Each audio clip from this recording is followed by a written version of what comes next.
Hurry, hurry, hurry! Welcome everyone to this week's Pinball Effects Tournament One Ball Challenge video. Today we'll be talking about the tournament we had last week on Williams Hurricane, and then we'll be going into another Williams table, which will be a one ball challenge on No Good Gofers. The reason why we're doing No Good Gofers is we have not done a one ball for it yet. We've done Classic, and I believe we've done 5-minute for No Good Gofers, but as we go and finish the Williams tables, we want to do it with a one ball for each Williams. So we'll be doing that next week, but now let's talk about some of the things that are unique to Hurricane. So when you talk about Hurricane Pinball, you can't go without talking about Comet or Cyclone, which were the two previous tables also from Barry Oursler. Comet was the first one. I believe Comet was from, I want to say 85. Let me see here. Just want to make sure. Yeah, so you had Comet from 85. Then you had Cyclone released next in 88. And then you have Hurricane released in 91. So that's probably the most important thing to remember and to keep in mind when you think about Hurricane Pinball, is that it's part of a trio of tables. I really like that kind of thing that you have with certain tables like Hurricane, Comet, and Cyclone, because you also have that in Pinbot, Bride of Pinbot, and then Jackbot. So, you know, there are a few trio tables, but not many. The reason I think it's kind of cool is because you're kind of continuing from your previous table, right? And I think, like, I'm not sure the exact reasoning why Williams did like a trio of tables, but something that came to my mind just now was it's probably a lot easier to do when, you know, you don't have to think about a whole new theme. You can kind of change things up here and there, but you don't really have to think about another theme, anything like that. You can probably even use some of the same rule sets. So that's something that I'd like to probably find out, is why, you know, trio tables existed. But I feel like trio tables were kind of easier to just, you know, go from one to the other, right? And that's basically what you see here. I mean, on Comet from Cyclone from 88, you can see kind of how it progressed to Hurricane. Hurricane uses 2 Ferris wheel mechanics, whereas Cyclone used 1, right? But you also see like similarities in that Hurricane, on the back glass, you can see the spinning wheel rotating, where you get your mystery word. And then on Comet, you have, I think you have a similar feature. On Cyclone, you have a similar feature on the back glass that does the same thing. So it's easy to get these 3 tables confused, like I just did, because they're all similar themes, and their names are pretty similar, right? Comet, Cyclone. So that's another thing that can be a downside when you're doing trio tables, is that since they're all kind of similar, there's nothing really too much like to separate them. So you can see that confusion.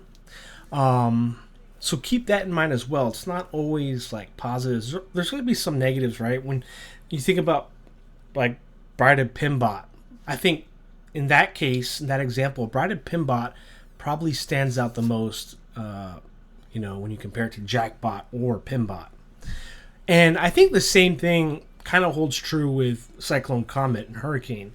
I think, me personally, I like Cyclone a lot, but I also like Hurricane. My least favorite would be Comet, but, you know, I think Comet, I haven't played probably a lot of VPX versions of it. I don't think TPA has a Comet, but TPA did have Cyclone. So it would be nice to see, like, Pinball Effects released Cyclone. I think Cyclone would be a nice pair with Hurricane. But we'll see where it goes. You also have similarities with in Cyclone. You also have Dunk the Dummy. I think you have that, but you also have other differences, right? Little like minor differences. So another thing about Hurricane that I like and that I found interesting was it's the kind of table that rewards you for making consecutive loop shots, right? Loop awards. So the Hurricane ramp was really huge on this table. Hitting the Hurricane ramp after a plunge is worth a skill shot. It's where you light a palace letter. It's where you start clown time, which, as we know, is an important objective on this table. You also have the Comet ramp, which was carried over from Cyclone. And that ramp in the middle, when you can hit it consecutively, you get to start the millions. So it's a table that kind of rewards you for being consistent with your loop shots, making them fast. But it's also, in the same vein, a table that will punish you for messing up on them. Because if you notice when you play this table and you try to make those consecutive loop shots up the Comet ramp or the Hurricane loop, sometimes you wouldn't have enough power and it would just drain down the middle, or it would kind of mess up your timing. So keep in mind, it's one of those tables that rewards you for playing a certain way, but also can also punish you if you are not able to do that right. So you have to be very careful. What's also interesting about this table is, what I found interesting was the moving parts, the Ferris wheel. You have those two Ferris wheels on the left side that carried the ball over. And Cyclone only had one. But these, when you're playing the game, these Ferris wheels, I believe, are in constant motion. So you have this constantly moving mechanic. I just want to see, just looking at, you have this, they're constantly moving. So I was just thinking that, I wonder if these, it moves like a fan almost, like a circular fan. I wonder if there was anything in terms of like the machine breaking down, or the Ferris wheel mechanism like breaking down, because it's constantly moving. Another thing that I think this table does really well is just kind of the play field is, there's enough of everything. You've got drop targets, the duck drop targets. You have the cat spot targets. You have the Ferris wheel. You've got bumpers. You've got two ramps. You've got this really cool, the way they set up from the plunge, it really looks like a roller coaster, right? How they use the rails and the plastics. So when you plunge the ball, it immediately goes, it wraps around the whole table, and then it comes across the table, feeds into the left flipper where you can hit the Hurricane ramp. So I really like the way that they kind of set it up to make the rails and ramps look like a roller coaster. You also have pretty cool DMD animations. Sometimes a lot of people think clowns are weird, and I can see that. This table does give me, for better or worse, like, these creepy clown vibes, but I guess that's what you get with every, like, carnival theme, right? You're always going to think about, clowns are creepy. But, I think it does a good job in its call-outs. They say, like, hurry, hurry, hurry. You just feel like you're at a carnival. You can smell those funnel cakes and the cotton candy. And so that's what it does well. And I think, Cyclone does that too pretty well. Comet, I think also. I'm just thinking about the scream when the noise of the scream when you hit the Hurricane ramp is a nice little feature. We talked about clown time, how important that is, and what it can do for scoring. We talked about how to do it, lighting up all the 6 inserts on the clown's face in the middle. And And another thing that I think was huge on a one ball in this tournament was the Palace jackpot. So when you spell Palace and you earn the letters in Palace, the jackpot will be lit at the juggler. And you can get, I think, a pretty good jackpot score. I think it's like 5 million it starts out. And I think there's ways to increase it. The juggler award was also pretty important if you could get some cool awards, because I think you can even earn clown time from the juggler, which is a lot easier than having to complete all the 6 inserts. So, yeah, that's pretty much everything that I have to talk about with Hurricane. I'd love to play the table in real life. And like I said before, I would like if Pinball Effects could add Cyclone. I mean, that would be a nice addition, I think. And even Comet, maybe. But I think Cyclone would be something that... I think Cyclone plays a lot better, personally. But yeah, I hope you guys enjoyed. I'm glad that, Jabba enjoyed this table. It's good to see, people who may not be familiar with this table start to enjoy it. And that was the case with me. I always thought this table was sort of hard. But after playing a lot more and understanding how Clown Time actually works, I got a lot out of it. And I played a lot of classic mode. And I got to 31st on the all-time. So I'm proud of that. But let's go over the leaderboard now. So we had about 34 people. So we had a nice turnout here for this open challenge. And our first place goes to Tranquil Home with 69 million points. Congratulations, Tranquil Home. 69 million points is a lot for one ball. I don't even think my 3-ball score was like that. But congratulations to you, Tranquil Home. Second place, Marcelino Terzo with 63 million points. And in third place, one of our regulars, UTD 4000 with 39 million points. Congratulations to UTD for that third place. And it's nice to see one of our regs in the top 3. But coming close, we have Gapvik in fourth with 35 million. So congratulations to Gapvik. I think Gapvik was in third for a while until like UTD took his spot. But that's also a very good score. Top 5, Gapvik for 35 million. And in top 5, we have to mention Jabba with 32 million. Really impressive score here.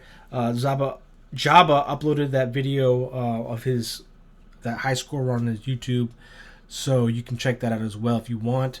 But 32 million, very close. I think he wanted to beat Gapvik's score. And that's how it really was. I mean, all our scores, relatively speaking, were really close. In sixth place, we have Krobs with 28 million. My other arch nemesis and rival. So Krobs did become the sensei, so to speak, in this tournament. Congratulations to you, Krobs.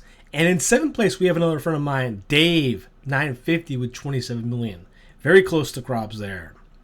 And speaking of arch nemesis and rivals, King Balchi 99 with 24 million points, just ahead of me in ninth. I really did not like how my arch nemesis was right on top of me, in eighth place, and I'm sitting at ninth. And I tried this week just to do anything to get past Balchi. I think Balchi scored, 2 million, so it's like, wow, a couple million points separates my arch nemesis from 8th and 9th. Wow. So going down the list, Fabled Scarab, 79 with 21 million points in 11th. Congratulations to Fabled Scarab. I joined, I think he was hosting it was a space station tourney?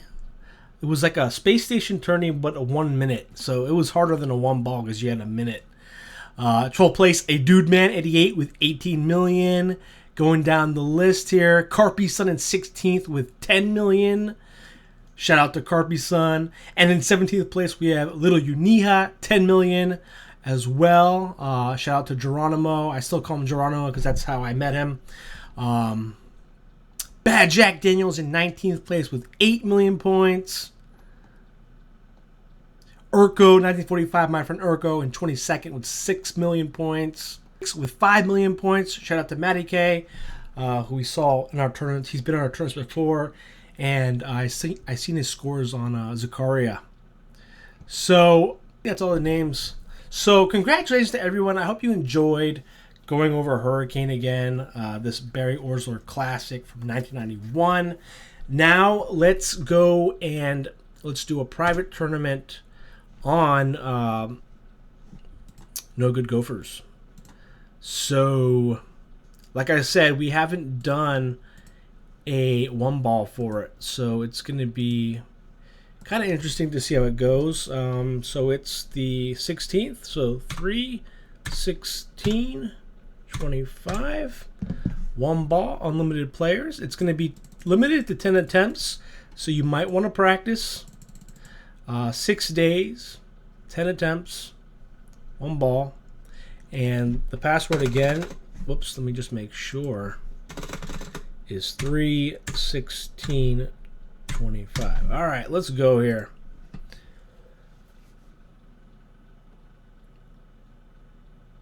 And then here is the tournament ID. It's gonna be long, but it's gonna be in the description, so you can find it. But here we go. I'll use my first attempt, and 3, 1, 6, 2, 5. Let's go here. All right. So No Good Gofers, I believe is from 97 from Pat Lawlor. Only 2,711 units. Okay, let's go here. If balls were meant to fly, they have wings. Blast that card. I was playing this. Oh, come on. Ball save. Thank you.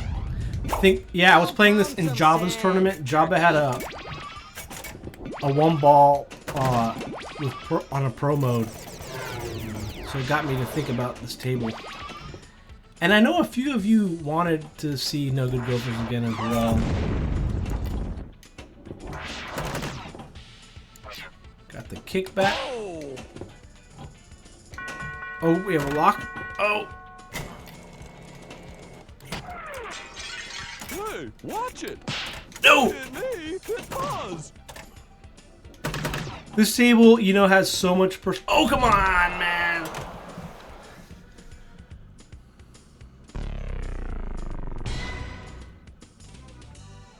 One more time. I'll use 2 attempts. I'm okay with that. But I will be practicing.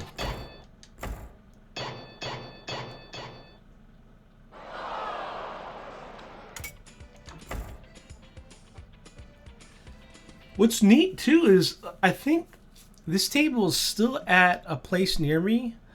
I think it's called Chubby Squirrels. If it's still there, I might go there to play it again, since we're playing this table on Pinball Effects. Shoot captive ball. All right. Hit the captive ball. Give me that ball back. Go pound some sand. Oh no. Oh, wait, we got a multi-ball? Oh, hit captive ball to add. Okay. Jeez. There we go.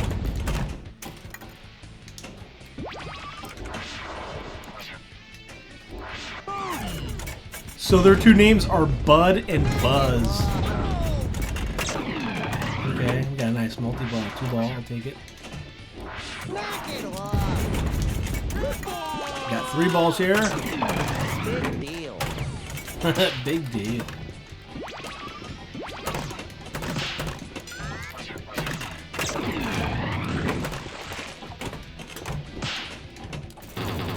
This table has such great sound effects as well. Okay. Oh no. Oh no! I had it straight down the middle. Oh, Bud, you had to do that, didn't you? Well, guys, thanks for watching this week's Pinball Effects One Ball Challenge. Hope you enjoy No Good Gofers. I know we visited a lot, but this will complete it for the one ball. So, until next time, I'll catch you guys later. Take care.